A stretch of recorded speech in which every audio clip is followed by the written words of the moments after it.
Proverbs says there is a path before a person that seems right, but it ends in death. You know, it reminds me of the story in Genesis where Eve looked at what the fruit was and it seemed good to her. The problem is, it seems. And that's where we get into trouble. We look at something and, well, it seems like a good idea. We find out later it's the worst idea we could have had.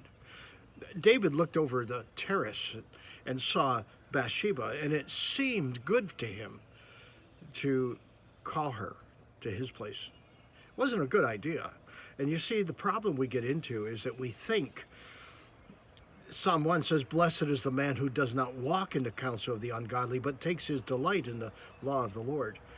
Well, that's really the issue, isn't it? It's what we are feeding ourselves, what we are ingesting inside into our thinking that really reflects in our behavior, in our actions. If you want to follow after God, you're going to have to follow after His Word. You're going to have to be in a relationship with Him in such a way as to listen to Him and not your own reasoning. I get it. You know, our reasoning is part of what gets us through life sometimes, but it's not always the best. We think it's sometimes that it's the best, and then we find out that that decision that we just made is the worst one we could have made. I've made them.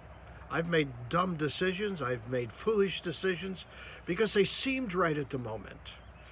So maybe you're going through something that you're trying to think about what is the next step. Maybe the next step is getting on your knees and praying and listening for God's word. Remember, Abraham was called into a land that he would be shown. He wasn't going to be shown the whole thing at once. It was going to come as it needed to come. And sometimes life is like that, and we don't like that because we want everything in our neat little packages.